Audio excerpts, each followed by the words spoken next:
Okay. Is it live?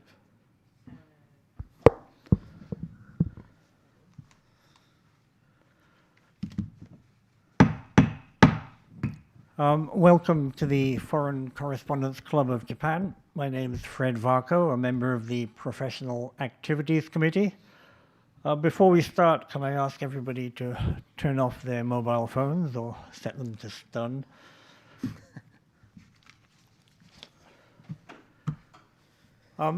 We're very honored today to have who we described as the biggest YouTuber in Japan. I'm not sure that's fair. one of the biggest, Fred. Not the. And yeah, we're going to learn more about YouTubing in Japan and more about Chris Broad in Japan, I hope. Thank you very much. Thanks for having me today. So we'll start off with background. So where are you from, Chris? I'm from the UK, from Kent. It's about 45 minutes outside of London. And yeah, pretty underwhelming place, but it's near London. So when everyone asks where I'm from, I just say London. And that's a lot easier in Japan to say. Yes. And you found out probably as well. Well, he thought I was from Australia. So. You're also from Kent. I'm also we're from the same county in England. So, and you are how old? 32, unfortunately. Well done, 32. So give us your background in the UK before you came to Japan. I mean, I wasn't really anything in the UK. I was a student. I studied business and English language, and I came on the JET programme in 2012 and ended up as a teacher in Yamagata Prefecture in Tohoku. While I was there doing that, I started doing YouTube as a hobby. The only thing worth mentioning is I did do sort of filmmaking as a hobby on the side when I was a kid growing up in Kent, and I sort of brought that through to Japan. Back when I moved here in 2012, there wasn't many sort of YouTube channels in Japan. I wanted to learn about the country online, but it was a little bit difficult to do. So when I moved here and I was living in Yamagata, I thought, great time, great opportunity to make videos on YouTube and try and share parts of Japan that people don't normally see, i.e. Tohoku. So you didn't have a real job in England? You didn't work for the BBC, for example? I did not work for the BBC, unfortunately. I'm not Grant. I had some mundane jobs. I worked at a castle where I served Elon Musk a birthday cake. He had his birthday at a castle. And I met him and Prince Andrew, unfortunately. And I also worked in energy procurement in a really terrible job. So I've sort of washed that part of my life out of the picture. Yes, we'll wash energy procurement away as well. But serving, what did you serve to Elon Musk? It was Elon Musk at his birthday at a castle where I worked. The castle was?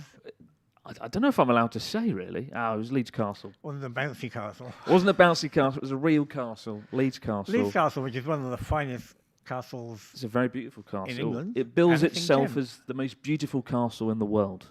They made that up. So it's not very objective, but it's a very nice castle. I can see why Elon Musk would want to have his birthday there. But I had to bring him out his birthday cake, which is shaped like a rocket, and it was all a bit awkward. Yeah. Awkward for him or for you? Well, I was really scared about dropping it in front of him and making a spectacle. But look, fortunately it went well, and he was very nice at the time. Good. Why did you come to Japan?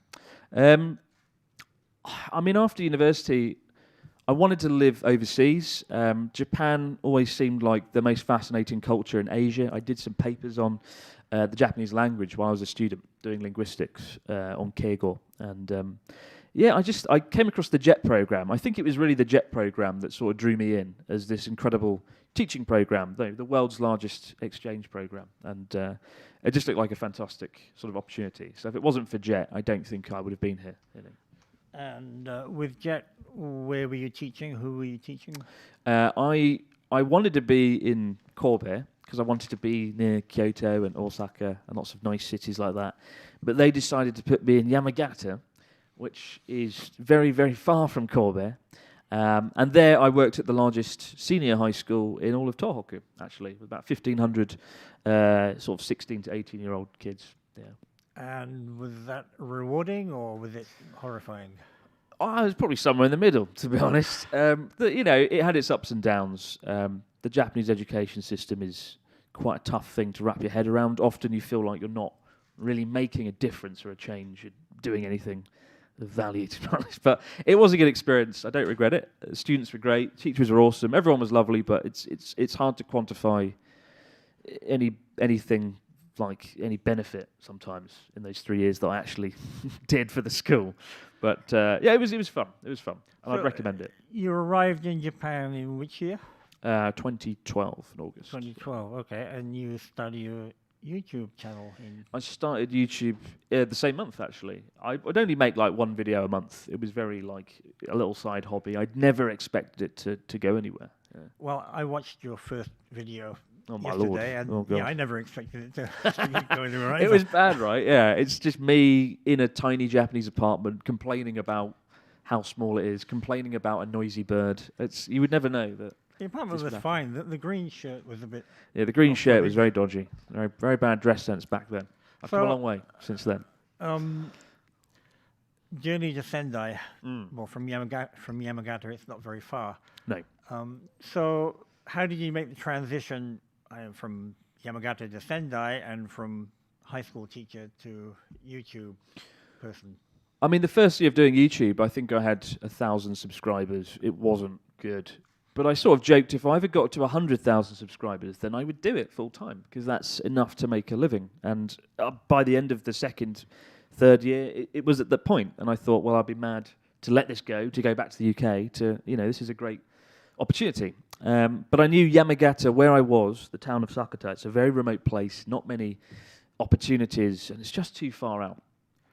But luckily I met a guy, a Japanese businessman who had lived in London, and we got on really well. His name was Ryotaro, and he sort of encouraged me to move to Sendai, which was, the perfect place where I could easily get to Tokyo, but also keep sort of close to Yamagata and all my friends there. And so, yeah, it seemed like the best of both worlds, Sendai. Yeah. Having watched Ryotaro on your videos, how did he manage to persuade you to go to Sendai?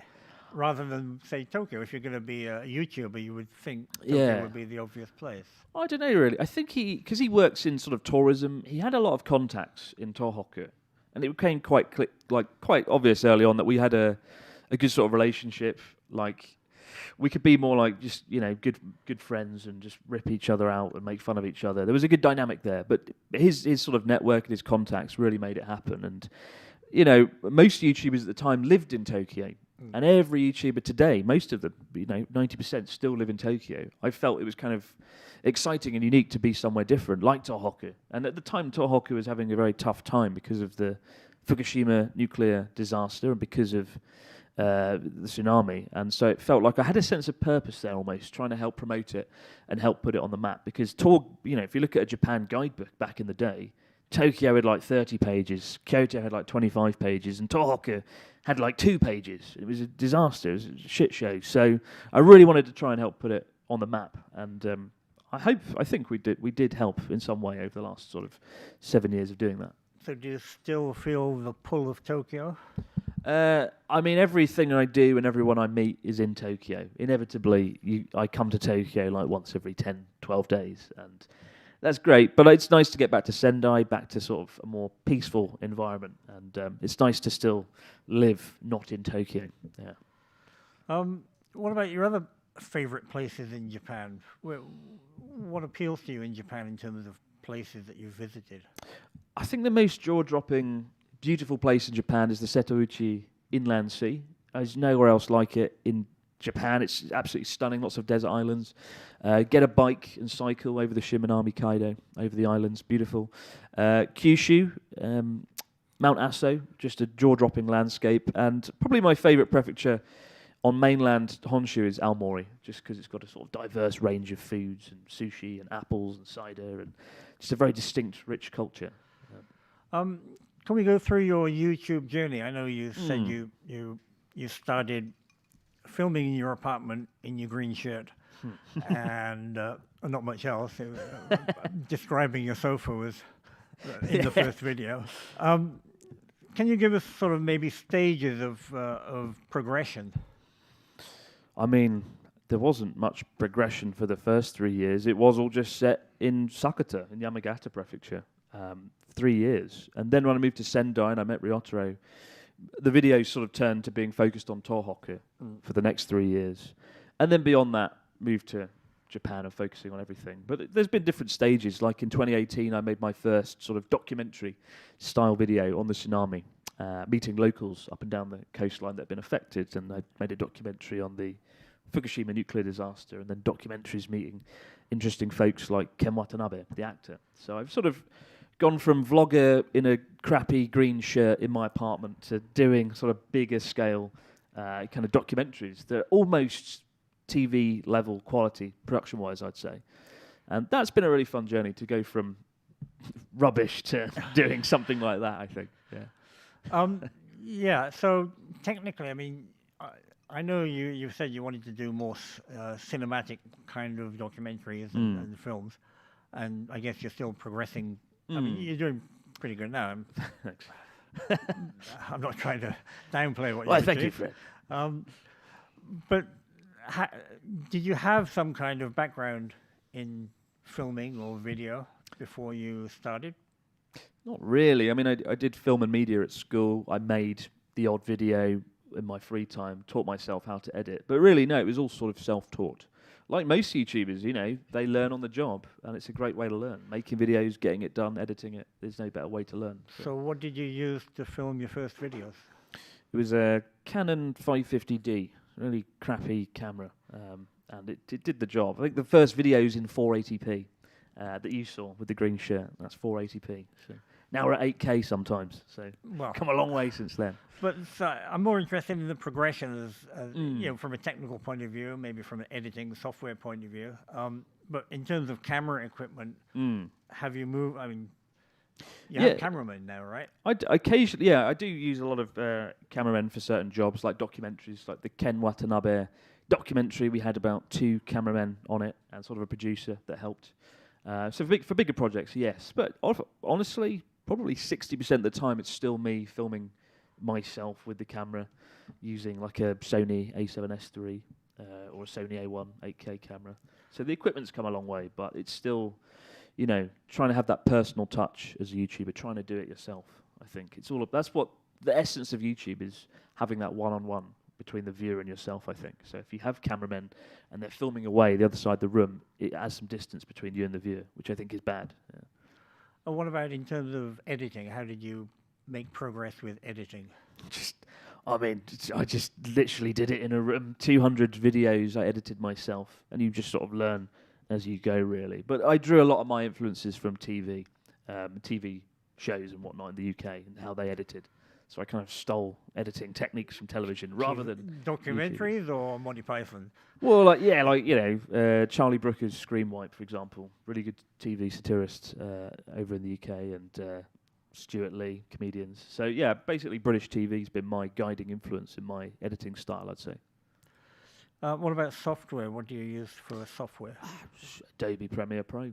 Very unstable, very not good half the time, but Adobe Premiere Pro pretty much the entire time. But now, do you still edit some of the stuff yourself, or do you? Yeah, unfortunately, it's bad. I have 2 editors, and I still do a lot of it myself. Not because they're bad, but because I'm a control freak.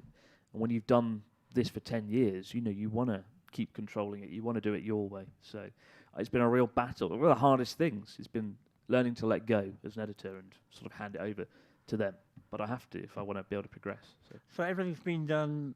You're self-taught on everything, is that right? Pretty much. In terms of lighting, and all that cinematography. Kind of stuff. Yeah, it's great though. It's been really fun learning all aspects of doing YouTube, and that's the funnest thing about doing it. Learning how to script, learning how to light, learning how to film, learning how to edit, and promote it as well. Choosing topics. Your sofa, that worked. Japanese apartment videos, always popular. Easy. So in the early days, like the first 3 years that you were doing it before you became a full-timer, what were the topics?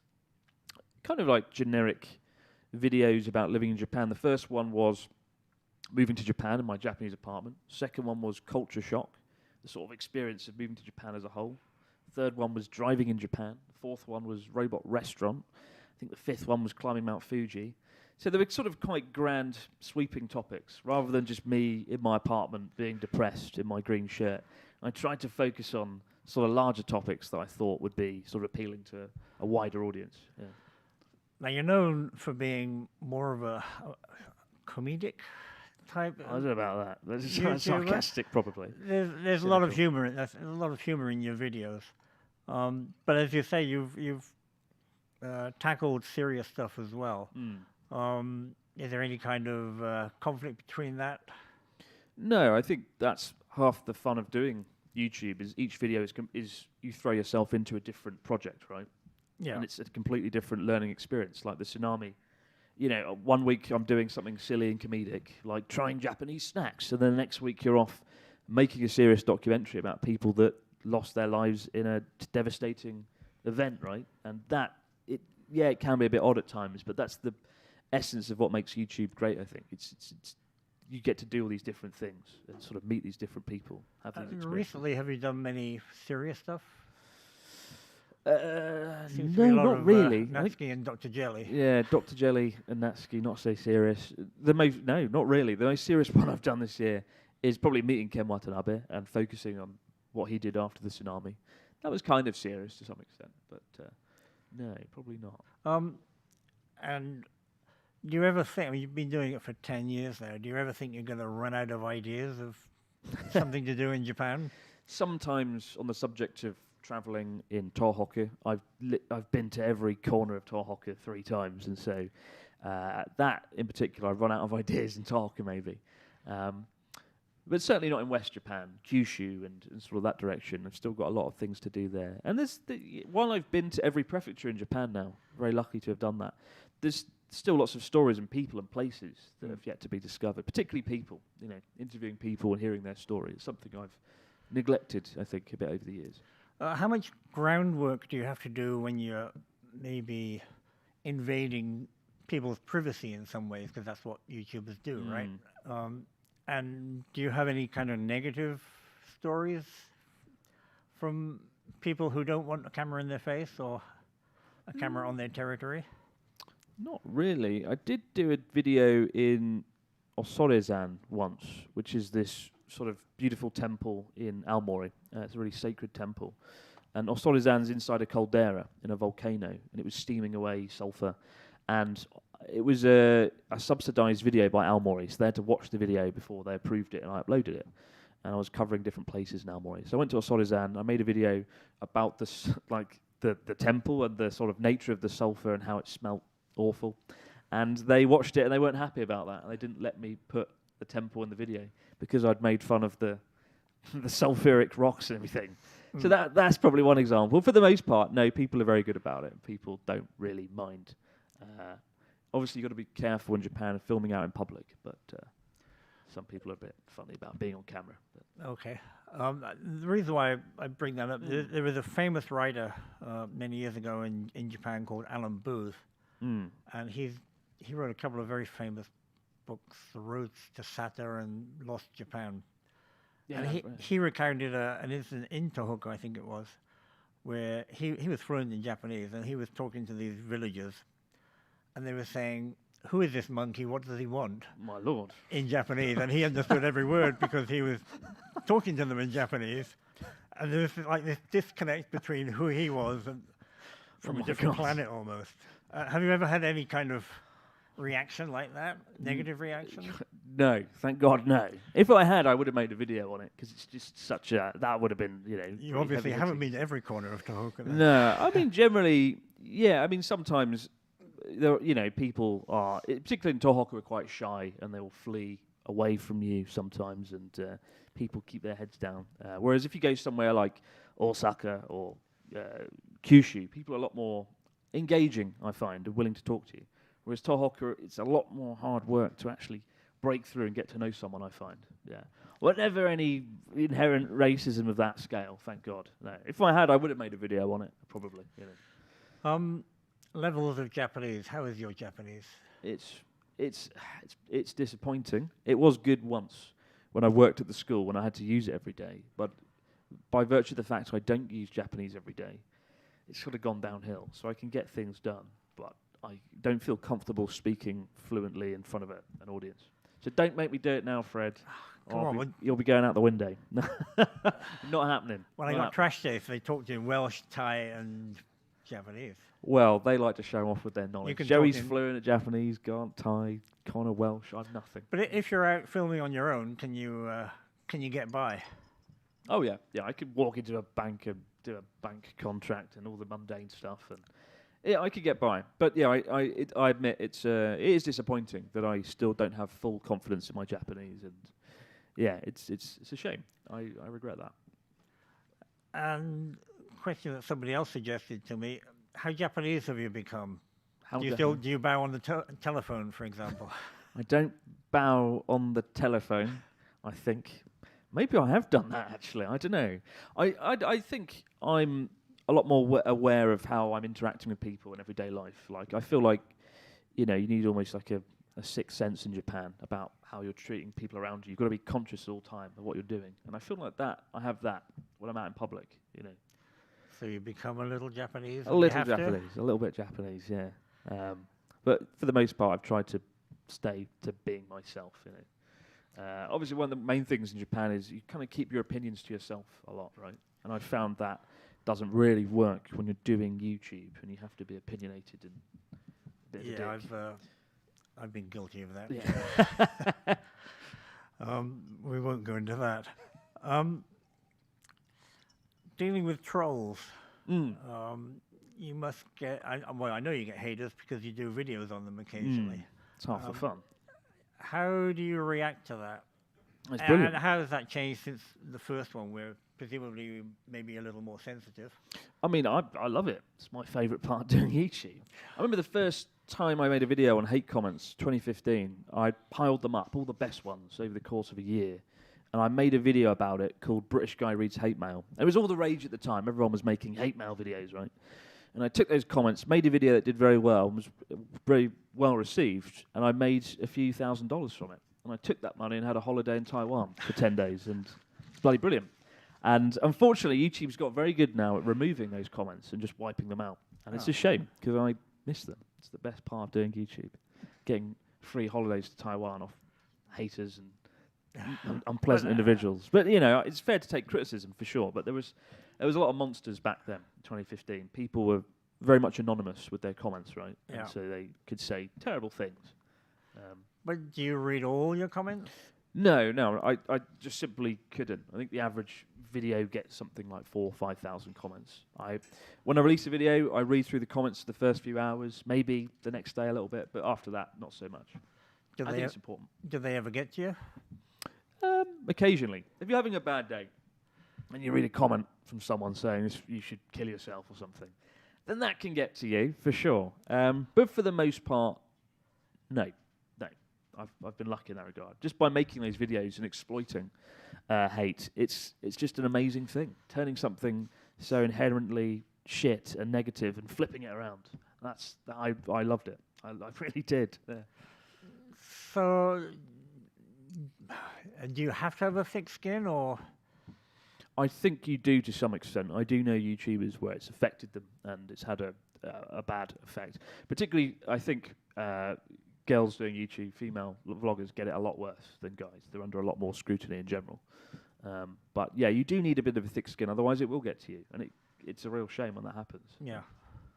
A question I asked the Trash Taste boys when they were here, and other YouTubers, are you a journalist? Do you think that you're a journalist? Not really. No. A journalist has to go out and find is consistently out searching for original stories, whereas YouTubers often take an article written by a journalist and turn it into a video. There's been moments where I've been sort of journalistic in nature by doing documentaries on Fukushima or the tsunami or Ken Watanabe, but for the most part, no, I wouldn't call myself a journalist. I don't have the integrity. Yeah. You heard it here first. But I mean, the problem is that you take maybe like the Press Club YouTube channel, which has probably less than 10,000 subscribers, and your channel, which has nearly 3 million subscribers. So people's views on Japan seem to be coming from you more than from the journalists. Yeah, and that's is that a good thing, or is that a little dangerous? It could be good and bad, I think. But I think people that tell lies, will always get called out. If I made videos that gave a false impression about Japan consistently, then, I'd get attacked for it. So, yeah, it's a crazy thing. I think people in traditional media don't realise the level of influence that YouTubers have. I suppose they're called influencers these days, but they have a lot of power in the way they shape opinions and whatnot. So I am careful with what I say and what I do in my videos, because there's an average of over 1 million people watching each video, and I have to think about what I say and what I do, and how that comes across in the videos. I think Grant's answer was, I don't have that level of responsibility. It's a good answer. Which is... It's that BBC, his job in the BBC coming back there. Yeah, but no, that's a good answer, I think. But in fact, you do have in some ways, some people will think that you should have a level of responsibility. Like I said, though, that's why I try not to tell lies or do anything disparaging. If I give a perspective on Japan, often I'll say this is my opinion on Japan rather than how this is outright. Like I did a video on Japan called 12 Things Not to Do in Japan, and I tried to make it as objective as possible. But a lot of people sort of scrutinised it and said, well, this is what you think and you're wrong. And that was quite an interesting sort of time. But for the most part, I wouldn't call myself a journalist. And that's one of your most popular videos, I think, 16 million? The 12 Things Not to Do is the most popular one, yes, unfortunately. Unfortunately, yes. People love learning about Japanese etiquette. So did you get the traditional insult of if you don't like it, go home? Sometimes. I didn't get it for that video, no. I did get it for a video I did a few years later, last year, called 12 Reasons Not to Live in Japan, which wasn't a scathing attack on Japan. It was just saying, if you're this sort of person, Japan might not be a good place for you to live. And I did get a few comments like, if you don't like it, go home, which is always that's a really annoying comment. That's one of the few comments that does annoy me, because I think it's important to be able to critique a culture. Well, I always say my answer to that is if I went home, I'd probably have more complaints than I do about Japan. Exactly. Yeah, absolutely, especially if it's the UK. Yes. Just look at the news. I know you get sponsored or invited to places. How do you tread the line between commentary and advertorials? I mean, I got offered a job to do in Fukushima this year, but they wanted me to go and eat some fish from along the coastline that had been polluted by the water. And I was like, I'll do food in Aizu Wakamatsu and Koriyama and all the bits that aren't the coastline, but I simply cannot go to the coastline and necessarily advocate the consumption of fish. And they were like, no. And I was like, well, fuck it, then I can't do this job. And so that I said no to. For the most part, though, I get free reign. I've done, like I said, I did a job in Aomori where I could pick places and go around and showcase Aomori. In those cases, it's great. As long as I maintain creative control, then it's fine. I don't really see that as sponsorship. I see it as like subsidised costs, because often it doesn't cover the costs of what we do there with, say, Ryotaro. But we choose where we go, what we do, and how we present the prefecture. And so do you have to show the prefecture your video before you do it? And if they say something negative, what's the reaction?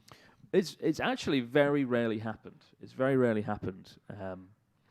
But if it has happened, we've had to fight back. And a lot of Japanese organisations seem to think if they give you any sort of money, they sort of own you. Because typically when you work with a big Japanese marketing company and they throw money at you, then they get what they want, right? Whereas with YouTube or with influencers, there has to be more of a compromise. You're meeting them halfway. I've battled against sort of sponsors that I've worked with in the past and pushed back and said, no, I'm not doing that, and terminated some videos after I've shot them. I've said, no, I'm not posting that. Have the money back, go away. And I've jotted down a note here. Could you do advertorials with Natsuki in them? Yeah, I'd love to. A bit dangerous because you never know what he's going to do. Ryotaro is a bit safer. We're talking, we're sort of transitioning into collaborations. You do a lot of collaborations with Joey, the anime man, and Sea Dog Connor. Sea Dog VA. And then you have Natsuki and Ryotaro. Yep. Anybody I've left out? No, there's Charla, my girlfriend. There's we're coming to that. Yeah. Yeah, but lots of other individuals. Yeah, but I guess they're the core ones that often appear. Yeah. Does that help your channel, or does it help their channels? And is there a danger of overexposure sometimes? It helps them far too much. It's terrible. I don't know why I do it. No, it's great because it's, they're friends, right? The main thing I always say, if you're going to collab with someone, make sure they're a friend, someone you've known a long time, someone you get on with, right? I'll have people say, Chris, we should collab. And it's like, no, I don't do that. Even Connor, I befriended him. We became good friends and hung out like half a dozen times before we even considered making a video together, just because there needs to be that rapport. And otherwise, it shows on video if you're not actually friends with someone, right? You can't be yourself. So, but everyone benefits, I think. I think they benefit. I think I benefit. It's a sort of mutual win-win for everyone. And for those who don't know, Natsuki is a Japanese hairdresser. Yeah, he owns a beauty salon. In he doesn't Sendai? cut the hair, he dyes the hair. Okay. So if you ever want that. He's a strange... maybe I can stop there. He's a strange person to have as a collaborator in that he doesn't speak English very well, if hardly at all. Or does he? He's surprisingly good. Like his grammatical. If the word begins with F. Well, yeah, he knows his swear words. But yeah, his grammatical structure is practically non-existent. But he can speak English and he gets his views and opinions across. But the reason he's so popular is, as I said before, people in Japan are a bit reserved. They don't like to unleash their opinions. Whereas Natsuki is very much the opposite to that. He says what he thinks. He performs like a madman. He wanted to be a rock star. He ended up running a beauty salon, but through YouTube, he's able to bring that performer kind of within him out on stage, and that's why he's been so popular for the 7, 8, 9 years I've known him. 9 years. And he doesn't have a YouTube channel himself, or he does? I don't know how he would do that. Natsuki can't use technology. I don't know how he'd hold a camera. I don't know how he'd edit it. No, I don't think it would work very well. So does he only partake just as somebody you know? Or is there any kind of financial arrangement, for example? Oh, no, yeah. I mean, I pay him to be in the videos. Whenever he's in a video, he gets compensated for that, and all his costs are covered. We did a series called Journey Across Japan recently in Okinawa, and I paid the cost of all of his shops being closed for the week. Substantial, and then a fee on top of that. So he absolutely gets money out of it, and I've helped promote his Cameo, which has been very popular. I learned the other day that he's one of the top 5 Cameo people in all of Japan, which is incredible, really. So Cameo is where you produce a video for someone, and they pay money. So the costs of, the costs of filming something like the Okinawa trip, which you did 3 videos? Yeah, for that we did 3. Yeah. Did Okinawa invite you, or was that just... Oh, no, that was completely just us picking interesting places and trying to have a bit of an adventure, showcasing Okinawa, yeah. Okay. Management. We have a manager here. We won't focus on that. Manager, eh? Just from the point of view of YouTubers who maybe are rising in status, what's the advantage of having a manager? And your manager's in Tokyo, you're in Sendai. I don't really have a manager per se. Okay. They kind of just get me jobs and help me do things. I wouldn't say I have a manager necessarily, but I have people that do help get me opportunities and help me with shooting. I should probably get a more dedicated manager if I was smart. I should probably do that because that's why Trash Taste have done so well. They've got a full-time manager who's awesome, and I should have done that too. So lesson learned. But yeah, I recommend getting one. Okay. Other YouTube, what's it like being outed, if you can call it like that, by your girlfriend on YouTube? Despicable. Truly despicable. For those who don't know, it's been revealed on YouTube that Chris's girlfriend, Shala, who is known as Charmeleon, lives in Sendai. They are an item, which was quite a shock, I think, to some people. For some people, but not so much to others, I suspect. Yeah, I mean, it was a scary thing, talking about, like, releasing that out there, and we've been dating for a while, and didn't know quite how people would react.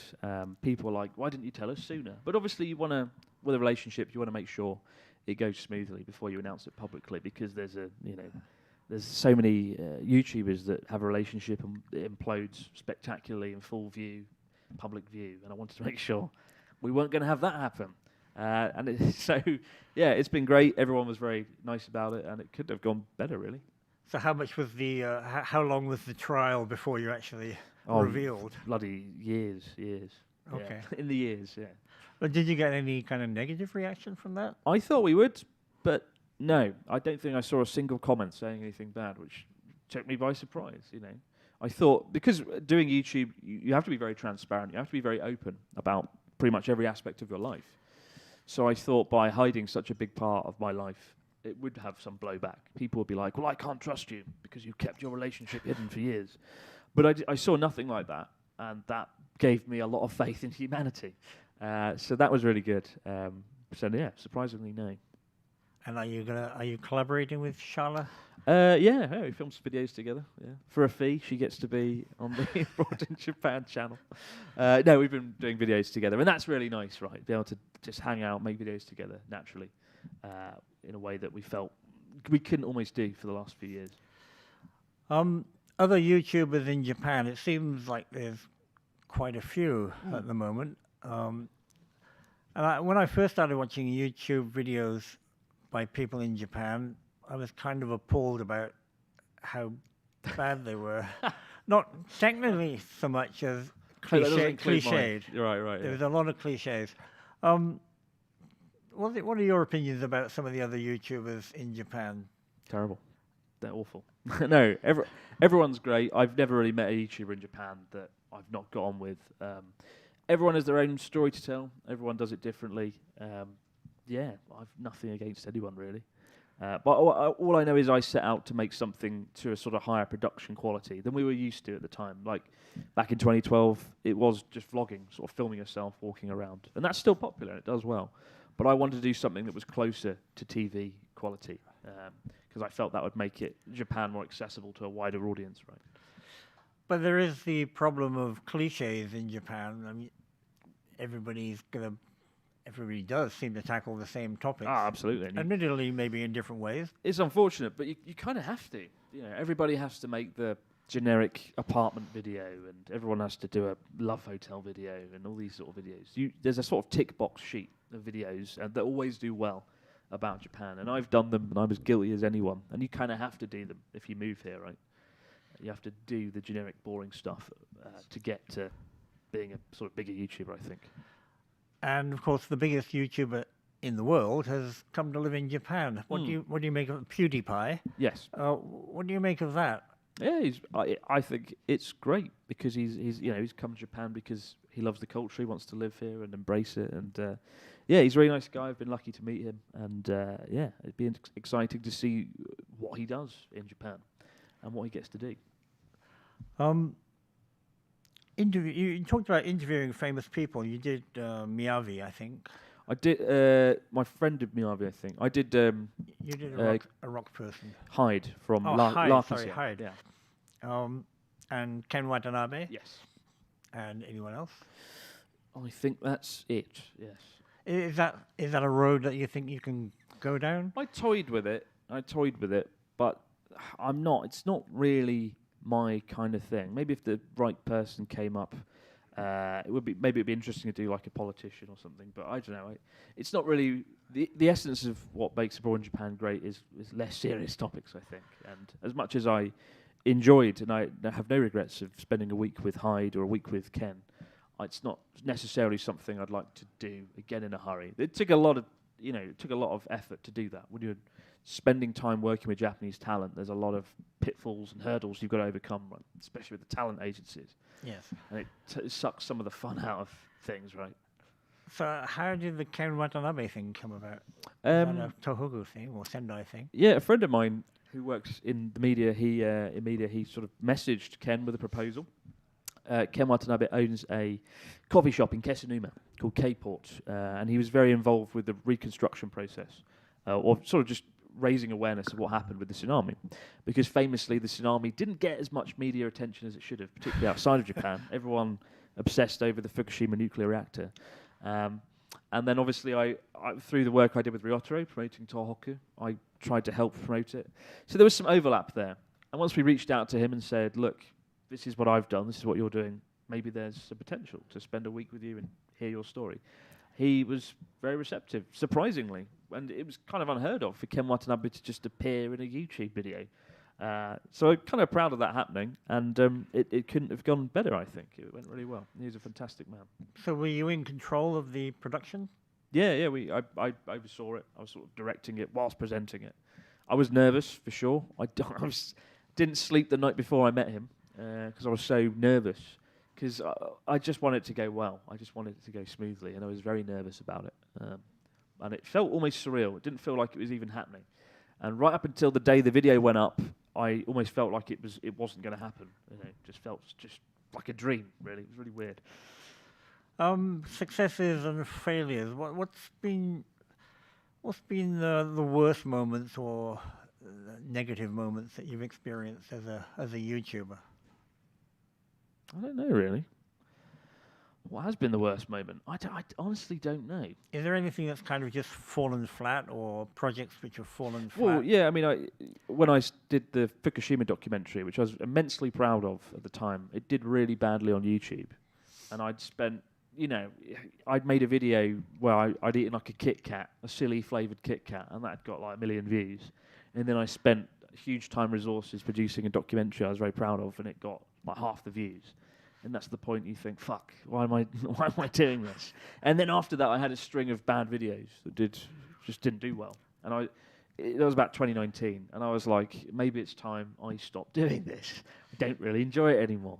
But then I had a very good year. The next year was the best year I've ever had, and so it can flip around. And so what flipped it around? I think I chose topics that I knew would do well, like a video on the bullet train or something like that. That's the trouble with YouTube, is you can only there's a lot of pressure to pick topics you know will do well over videos you'd like to necessarily do. And that was a good example of that. Presumably you have to do both, or do you want to do both? I want to do both, but there was a lot of pressure to sort of keep up and keep the channel going. And if you have a video that performs poorly, YouTube makes you know about that on the back end. It's like, oh, your video is 10 out of 10. The last 10 videos, this is the worst one. Well done, you're an idiot. And it sort of rubs it in a little bit and makes you feel like crap. If you produce a video which you think is really good and it doesn't get views, well, surely it's not a failure in your eyes. It's only a failure in viewers' eyes. And my point is, are you targeting the viewers, or are you? I think in that yourself? case, it's I don't know. I guess it's just human nature in some respects, right? Because YouTube didn't promote my video at the time, the Fukushima one, maybe because it contained the word nuclear in the title. It was controversial.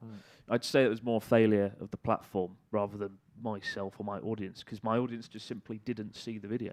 It wasn't being promoted properly. So should you have a separate channel, do you think, for serious No, stuff? I don't know, really. No, I just think I got unlucky covering a topic that was a bit controversial. Yeah. Okay. Your biggest successes. We talked about the 12 things not to do in Japan, or reasons not to live in Japan. What do you feel, not in terms of viewing figures, what do you feel are the most successful things that you've done, or you're most proud of? I don't know, really. Being able to do this for 10 years, I feel is an achievement. You've got to keep adapting and changing, doing YouTube, and it's just an achievement to be still doing this after 10 years, I think. Particularly, as many YouTubers I know who started 10 years ago have long gone, left Japan or given up their channels. It's nice to still be doing this, to still be going strong. I was very proud to get a dedicated studio last year, the Abroad in Japan studio, which I'm very proud of. And to meet people like Ken and to continue doing cool stuff. And I suppose the main thing is I like to live vicariously through Natsuki. That kind of helps me appreciate it. Taking a guy who quietly runs a beauty salon in this remote corner of Japan and then seeing him in front of an audience of millions, that helps me appreciate what I've been able to do and what Abroad in Japan channel has been able to do. Living vicariously through him, I think. Well, that brings me to a question we have from Rocky Swift from Reuters. And he mentions about people outside Japan are living vicariously through your videos. partly because of COVID. He said, what impact did COVID have on your channel? And are a lot of people living or experiencing Japan through your channel that they couldn't do by coming here? It sounds bad, but actually Abroad in Japan boomed during COVID as people sat indoors and wanted to feel like they were escaping somewhere. I did a series years ago called Journey Across Japan, where I cycled from Yamagata to Kagoshima over a 6-week period, and I made 28 videos. And that series actually shot up in popularity because people wanted to feel like they were traveling across Japan from Yamagata to Kagoshima. And I found actually all the videos I produced that year, particularly 2020 during lockdown, did really well as people were indoors watching them. So in some respects I've benefited from it. It felt like that year. But it's also meant I've held back doing certain travel topics because I don't want to be like, wow, look how great Japan is, but you can't come here. I didn't want to feel like I was doing that too much as well. So it's been a really surreal time. I do a podcast as well twice a week, and we had a drop off in listeners a little bit because people would listen to the podcast while commuting to work. But during lockdown, sitting at home, they didn't listen as much. They were watching the videos instead. So podcast went down, videos went up. So you're still doing the podcast? Yeah, and it's recovered since then. So that's still going on. And do you do that with somebody else? I do it with my good friend and co-host Pete Donaldson in the UK. He's a Japan-obsessed guy, and unfortunately, he's not been able to come here for 2 years. So it's been interesting having this dichotomy where he can't come in, but he's still covering Japan. So now the borders are opening up in Japan. So is that good for you, or do you think people are going to come here and not actually watch your videos? Well, a lot of people watch the videos before they come here to get ideas. So I think it'll probably benefit the channel. And overall, I'm just bloody excited about Japan being open. And, I'm doing like a Halloween party next month. And so people that are coming to Japan can attend that. And, I'm really excited about Japan being open and just going back to some sort of normality. The downside is of course, that, a flood of people are going to be coming here making videos about Japan. Damn them all. I think it'll be all right. I'm just looking forward to just having friends around, but I don't think it'll be like an instant sort of reversal. I don't think instantly tourism is going to go back to where it was necessarily. I think it'll still be 6 months, a year before it goes anywhere near where it was before COVID hit. The future. What's your future? I mean, you're 32. Are you going to be doing YouTubes on Japan and when you're 52? I don't know really. It's a tough thing. I don't want to. I feel a bit scared to move on in some respects. When you have a degree of success, it's hard to sort of walk away from that and do the next thing.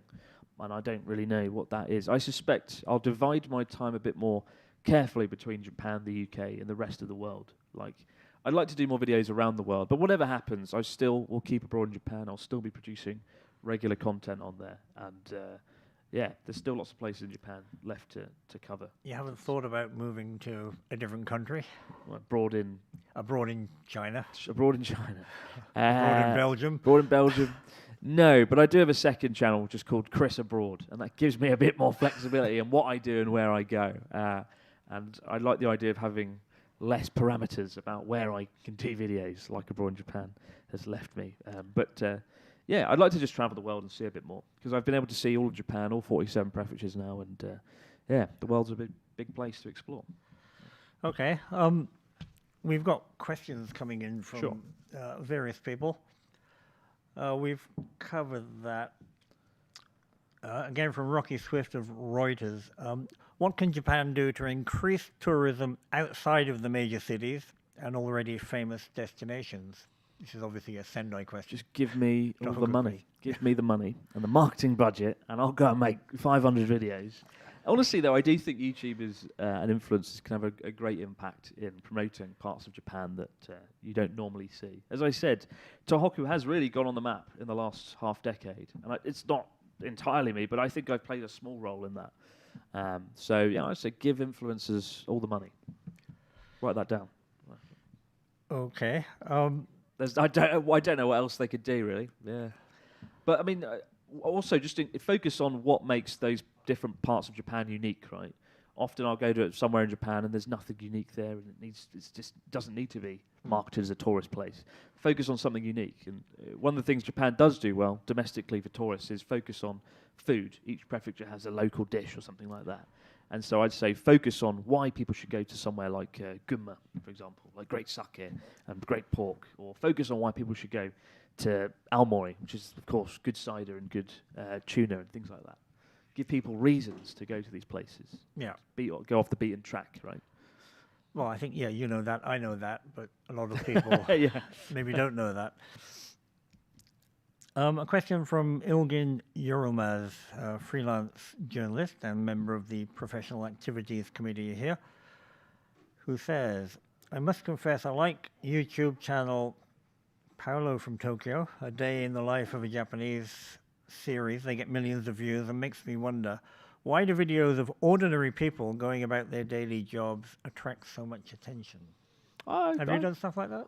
I have not really done something like that. No, I haven't necessarily focused on apart from a beauty salon in Sendai. Yeah, apparently so.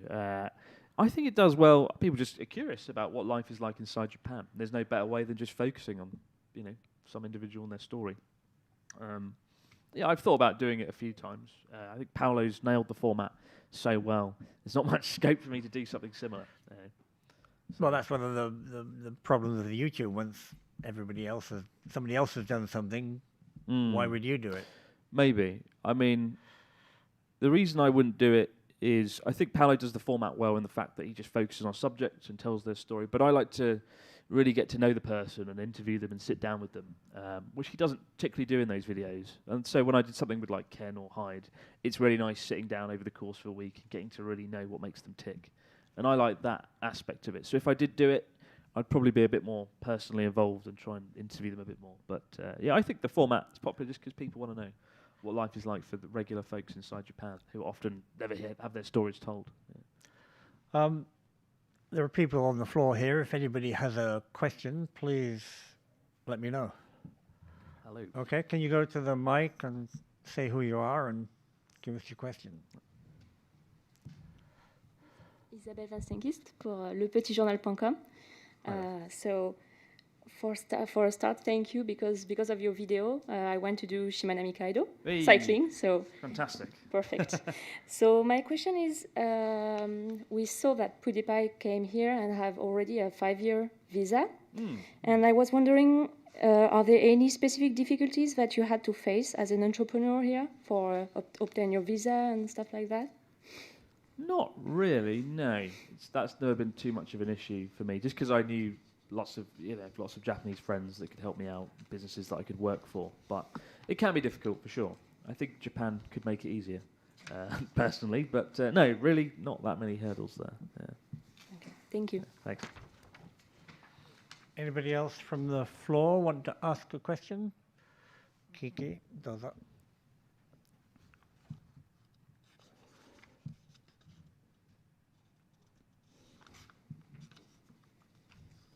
Hello, I'm Kiki, and first, thanks for coming, even on this rainy day.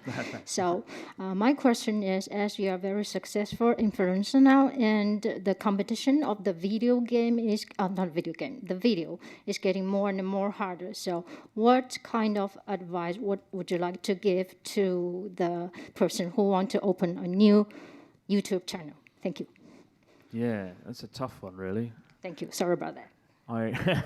Why can I have an easy question? Like, what's my favourite food? Honestly, following trends, looking at different trends that are emerging.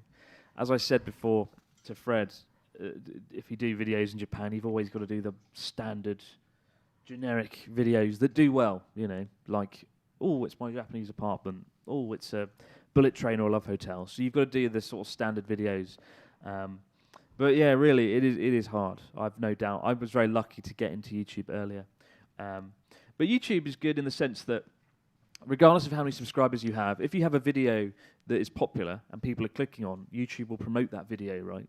So it's not necessarily that you need lots of subscribers these days. It's just you need a topic, a story that does well. So maybe if I was coming here to Japan, I would try and find, an interesting person in Japan. Maybe the man who prepares the finest Wagyu in all of Kyoto or something like that. An interesting, unique story there. Film that, put it on YouTube. It'll probably get a lot of clicks. People will probably get curious and watch it, and that will kick off your channel. So, yeah, YouTube, it's very saturated, but it does offer good opportunities to new creators if they pick the right story or topic to have their video seen by a lot of people very easily, providing people are clicking on it, right? Yeah. Sure. Would I like to try TikTok? No, I would not. I despise short-form content. As someone who makes videos that are an average of 30, 40 minutes, doing it in 1 minute makes me very sad. I've tried doing a YouTube short, and it made me hate myself. So, no. There's a lot of pressure on YouTube at the moment to do YouTube shorts, and it's causing me a lot of frustration because I do not want to do it.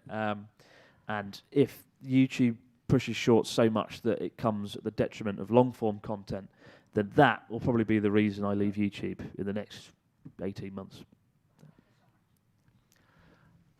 Yeah, go ahead.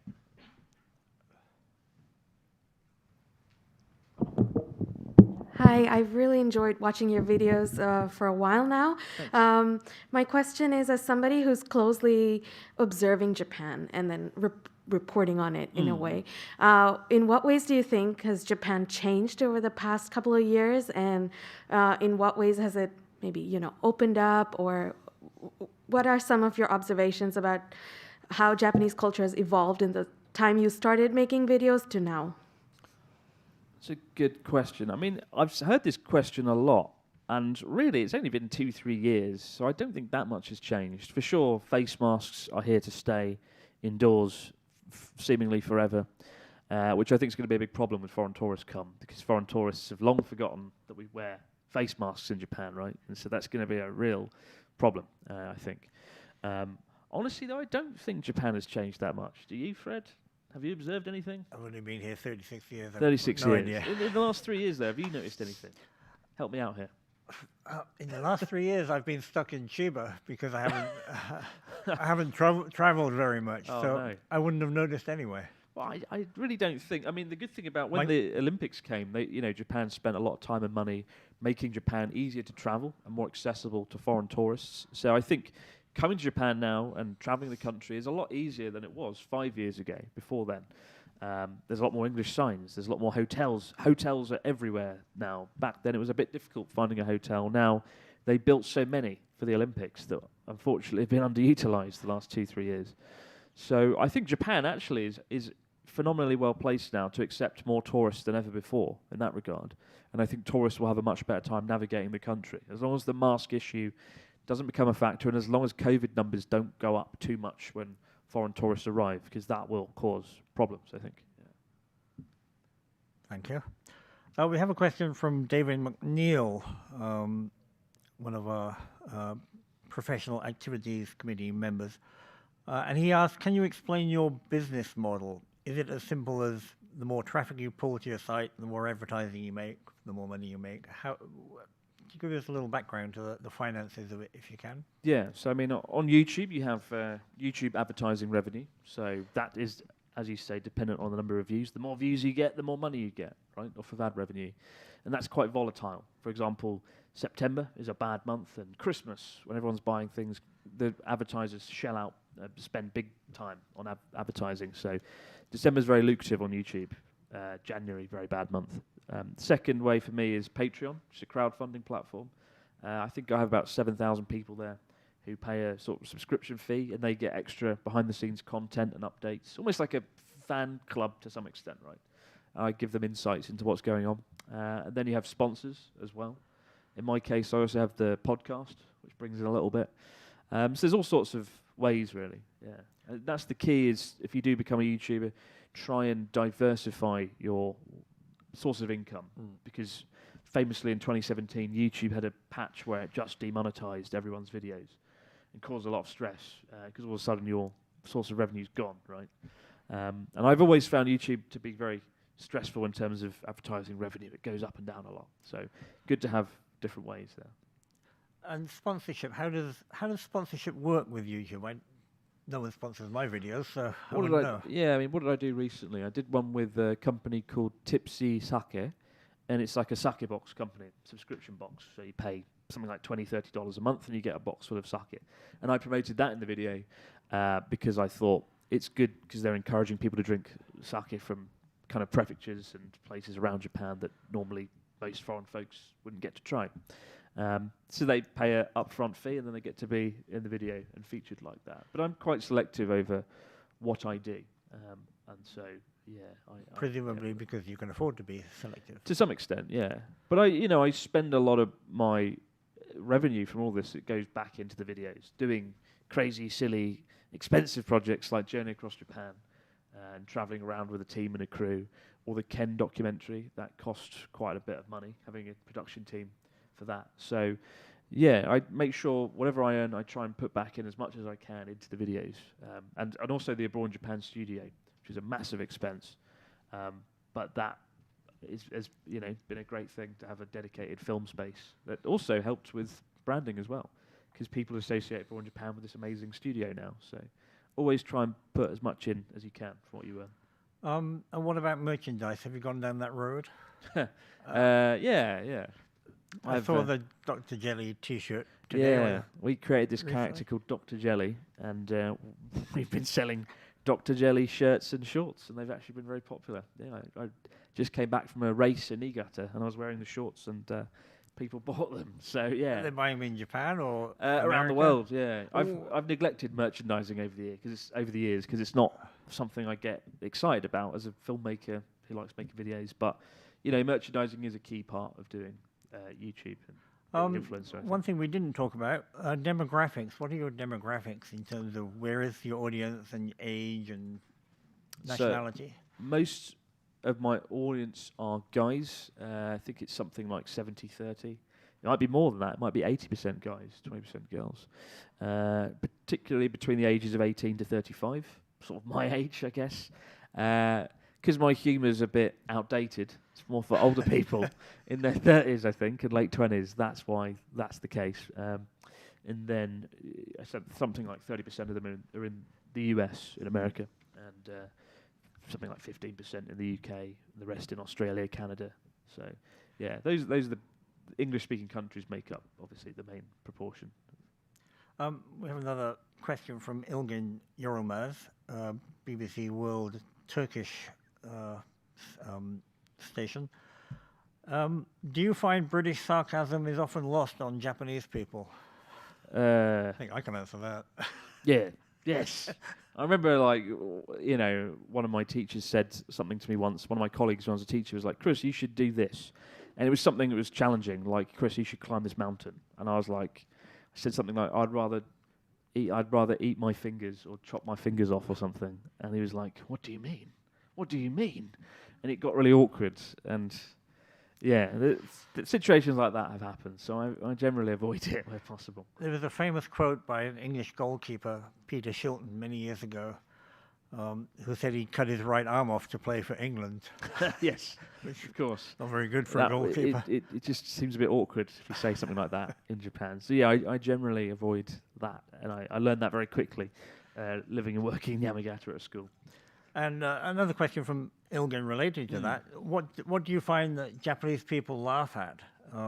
She says, is it a contradiction that Japan can accommodate both a deep philosophy in life while at the same time slapstick comedy on TV with its insults and even racist remarks?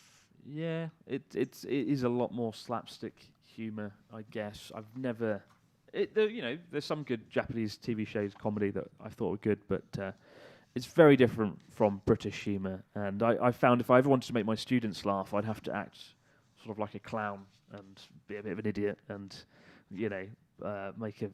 make fun of myself, and that worked well. But yeah, it's a very different style of humour, and one that I've not fully grasped in the last decade. We're actually over time at the moment. Do you have a few more minutes? Or Yeah, sure. This is from Joseph Freducia, I guess. What place does YouTube have in converting Japan into a more globalized country? What impact, positive or negative, do you feel it has had on foreign influence and perception of foreigners? Bloody hell. It's a We give- complicated question. The next question is who has the best fried chicken, but we'll go with this Oh one my for the lord! moment. Again, as I said, with abroad in Japan and various YouTubers like the aforementioned Paolo from Tokyo, millions of people have watched the videos. Millions of people have learned about Japan in a way that they couldn't before. As I said, when I came here 2012, I couldn't find a single video on like Tohoku. It was the handful, and certainly not Yamagata. And it's nice now that you can literally go into YouTube, type in any place in Japan, any food in Japan, and you can find probably a half a dozen videos about that place. And I think that's hugely exciting. And I think Japan, which has always been this sort of mysterious culture that's been difficult to learn about unless you read a 500-page ominous book, it's now very accessible. And that is probably why tourism has shot up like a rocket in the last sort of 12, 15 years. I think YouTube has played a big part in that, and the internet as a whole. But yeah, I think it has had a big impact. Another question from Alex Martinez. What decision in your life do you most attribute your success to? And do you feel that your success as a YouTuber is a result of luck or your own hard work? I think like 95% of life is luck, really. You don't choose where you're born, when you're born, to who you're born, any of those things. Your life is hugely determined before you've even been born, really. And, so I think 95% is luck. But the 5% that is not luck, it wouldn't, nothing would have happened without that. So, yeah, I don't know, really. Honestly, I just feel like a character going through the motions sometimes. I don't feel like I'm entirely in control. Yeah. Sounds ominous, but... No, that's probably a good way to be. Well, another philosophy is also I try to mitigate regret in everything I do. If I think, I regret not doing that, I always try and do it, I don't want to be 70 years old looking back and thinking, damn, I wish I'd done that. And that's why recently I've done crazy, silly things and said yes to things I wouldn't normally have done, like a boxing tournament I've got coming up in a few months. Yes. Tell us about the boxing tournament. Got a chess boxing tournament in Los Angeles in December. I never thought I'd do boxing, but I've been training with the boxing champion of Japan the last few weeks, and that's been a lot of fun. And his name is Ryosuke. He won, I think, in the mid-2000s and cruiser division. And so I've been training with him and doing things like that. So all these sort of things I never thought I would have done. Like in September, I cycled 750 kilometers across Hokkaido over the course of a week. It nearly killed me. It was painful, but it was a lot of fun. And so I'm trying to do things that I never thought I'd be able to do and mitigate that sense of regret. And I say it to anyone, try and have that sort of, try and find ways of mitigating any regret you might face in later life. Okay, just one more before we get to the fried chicken. Good God. You've mentioned that you have a strong passion for cinematography, and this is from Karen Tiwana, independent journalist. How does your influence affect the visuals for your video documentaries? Do you storyboard cinematic shots?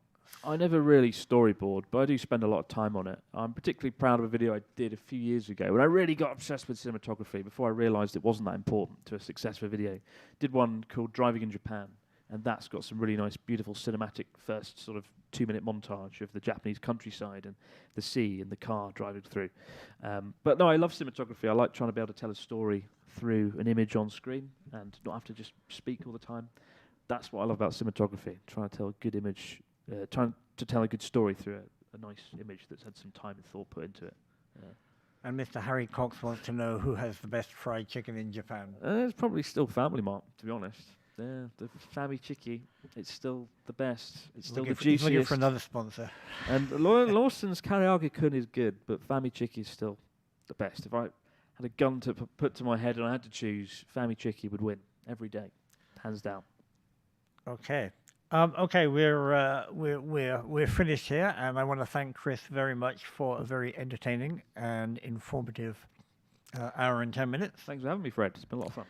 And as a token of our appreciation, we give you a 1-year honorary membership to the FCCJ. Thank you so much. So when you come down here from Sendai, you can come here and buy everybody a drink. Fantastic. Thank you very much. Thank you, Chris. Thank you, everybody. We're finished.